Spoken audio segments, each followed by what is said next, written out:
네, 오늘은 여호수아 7장으로 말씀을 전합니다. 성경을 읽다 보면요. 하나님께 예물을 드리고도 저주를 받은 인물들이 등장하는 것들을 보게 됩니다.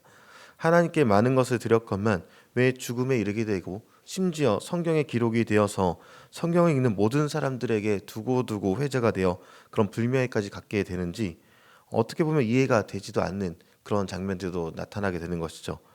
신약 성경 사도행전 5장을 보면요. 아나니아와 삽비라라는 인물이 등장하는데요. 그들은 하나님께 전 재산을 바치겠다 이렇게 말했다가 이들이 처분한 재산의 일부를 숨기고 그 나머지만 교회에 바친 것이 이제 죽음에 이르게 된 사건을 기록하고 있습니다. 이를 보면서 여러 생각에 빠지게 됩니다. 이렇게 심각한 죄인가 그런 의문이 드는 것이죠. 당시 그리스도인들은 구제를 위해 최선을 다해서 섬기고 있었고 거룩한 삶을 위해서 최선을 다해 이제 모이고 예배가 형성되어지고 있었습니다. 이제 모두가 자신의 것을 내어 놓으며 다른 일을 구제하는 일에 힘쓰고 있었던 일이 초대교회에 일어났었던 일이었던 것이죠. 그럴 때 아나니아와 삽비라의 모습은 초대교회의 모습에 대한 정면적인 도전이었을 것입니다. 이제 그런 문제뿐만 아니라 하나님 앞에서 결단한 것을 자신도 속이고 하나님도 속이고 다른 사람들도 속이는 그런 일이 일어났던 것이죠. 그리고 이는 오늘 함께 읽은 여호수아 5장에 등장하는 아간의 범죄를 떠올리게 하는 그런 사건이다 여겨집니다.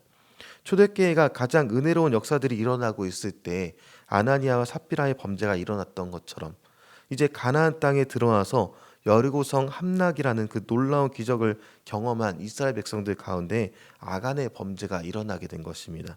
그리고 우리는 쉽게 넘어갈 것 같은 이 사건들이요. 하나님께서는 이 두 가지 범죄에 대해서 매우 엄격하게 다루고 있는 것을 발견하게 되는 것이죠.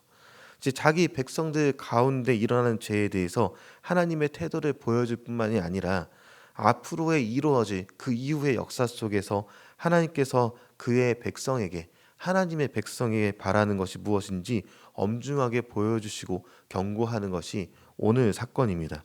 이 아간의 범죄는요, 사실 완벽히 사람 중에 그 누구도 어떻게 일어났는지 알지도 못하고 보지도 못한 치밀한 중에 일어났던 일입니다.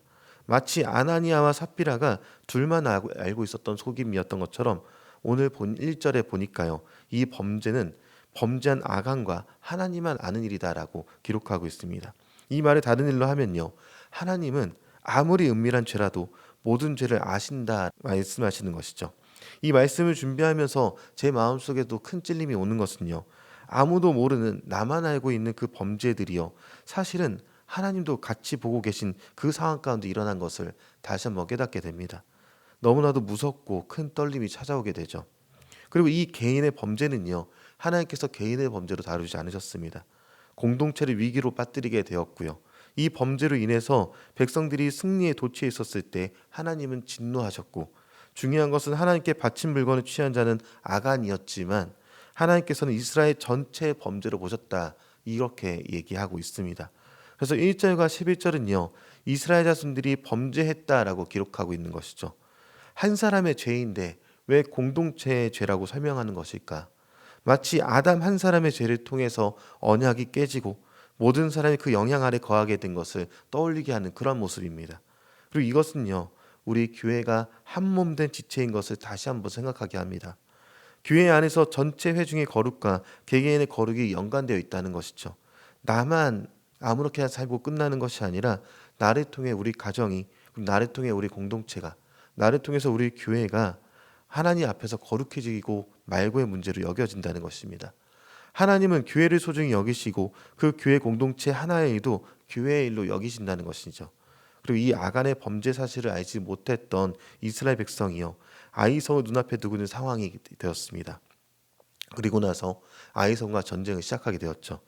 이어서 아이성은요. 더 강력하고 견고했던 성이었던 그 여리고성에 비하면 취약한 모습이었는데 이때 패해서 36명이 죽임을 당하고 도망하는 결과까지 나타나게 됩니다. 그리고 성경은 이 문제가 아간의 범죄에서 비롯되었다라고 분명히 말하고 있습니다. 그 내용이 11절에 기록하고 있는데요. 11절 말씀을 같이 함께 읽겠습니다. 이스라엘이 범죄하여 내가 그들에게 명령한 나의 언약을 어겼으며 또한 그들이 온전히 바친 물건을 가져가고 도둑질하며 속이고 그것을 그들의 물건들 가운데 두었느니라. 네, 분명히 하나님께서는 이 일을 함께 보셨고 기억하고 계셨습니다. 아이성 전투의 실패는요, 전략이냐 혹은 전력이냐 그런 규모의 문제가 아니라 범죄의 문제다라고 분명하게 드러내주고 있는 것이죠. 이를 통해서 우리 그리스도인이 가져야 할 태도나 능력에 대해서 다시 한번 고민해 보게 됩니다. 우리가 수많은 은사를 간구하지만 사실 그보다 중요한 것, 많은 능력과 재능과 재물을 가지기 원하지만 그보다 더 귀하게 간구해야 될 것은요, 바로 우리의 거룩의 문제입니다. 성도의 거룩이 하나님과의 관계성에서 아주 중요하고요. 거룩이야말로 하나님께서 우리에게 요구하시는 것이죠. 거룩함이 회복하지 않는 한, 죄의 문제를 제거하지 않는 한, 여호수아 공동체가 그러했듯 우리 교회도 어쩌면 결코 승리를 바랄 수 없는 그런 모습이 될 것입니다. 20절부터 보면요, 이제 이스라엘을 위험에 빠뜨렸던 범죄하는 자를 가리기 위하여 제비를 뽑았을 때요, 아간이 뽑혔고 아간은 자신의 모든 죄를 고백하게 됩니다. 그리고 이스라엘은요, 아간과 그에게 속한 모든 것을 진멸, 히브리어로는 헤렘, 완전한 소멸을 뜻하는 이 단어를 사용해서 진멸하게 되는데요, 모두 다 진멸해 내었습니다. 이것을 보면서 우리가 죄에 대해서 어떻게 다루어야 하는지를 알려주고 있는 내용인 것이죠. 죄는 하나님께 나아가지 못하게 합니다. 그렇게 완전한 진멸, 헤렘이 필요한 것이죠. 하나님의 심판의 철저함, 그리고 죄에 대한 하나님의 진노를 잘 보여준 사건이다, 이렇게 여겨집니다. 이 아간의 범죄를 통해서 볼 수 있는 것은요, 죄의 결과는 비참함입니다. 누군가는 말합니다. 진멸당할 정도의 문제인가? 아간도 그리고 아나니아와 삽비라도 죽을 정도의 일인가? 하나님 부당하다고 말하는 경우를 간혹 보게 됩니다. 그러나 한 가지 말씀드릴 수 있는 것은요, 죄라는 것은 하나님과 사람을 갈라놓는, 그리고 사람을 비참함으로 이끌고 간다는 것을 이해해야 한다는 것이죠. 하나님께서는 사람과 함께 하시려고, 그리고 교제하시려고 사람을 만드셨습니다. 그분을 닮게 만들었고 하나님의 형상이라고 불립니다. 그런데 그 하나님의 형상이 인간이요, 거룩을 잃어버리면요, 하나님의 형상 자체를 잃어버리게 되고요, 하나님께 가까이 갈 수 없는 모습은 영원한 죽음의 모습이 되게 되는 것이죠. 모든 종류의 죄는 용서받을 수 없는 것이며 거룩의 모습을 훼손하고 죽음을 향해 갈 수밖에 없게 되어 있습니다. 모든 인류는 죽게 되었습니다. 그런데 인류를 향한 이 진노가 우리가 아는 바 십자가상에서 예수 그리스도께 모두 다 부어져 버렸죠. 나를 향한 그 죽음의 진노가요, 십자가상에서 예수님께 모두 다 부어져 버린 것입니다. 우리는 우리의 범죄가 하나님의 아들이신 예수 그리스도를 십자가를 못 박아 죽게 한다는 그 사실을 언제나 기억하고 있어야 한다는 것이죠. 언제나 교회에서 가장 중요한 것은요, 성도의 거룩이고요, 공동체의 거룩을 지키는 일일 것입니다.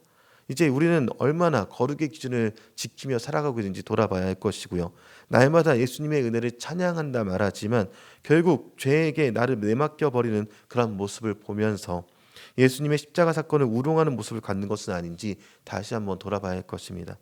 오늘 우리는요, 우리의 가족과 우리의 공동체와 우리 자신은 거룩을 사모하며 죄를 멀리하고 있는지는 돌아보면서 나를 통해서 우리 공동체의 거룩이 회복되길 소망하고, 또 거룩을 사모해서 예수님의 십자가의 은혜에 감사하며 오늘을 사는 저 여러분 되게 주님의 이름으로 축원합니다.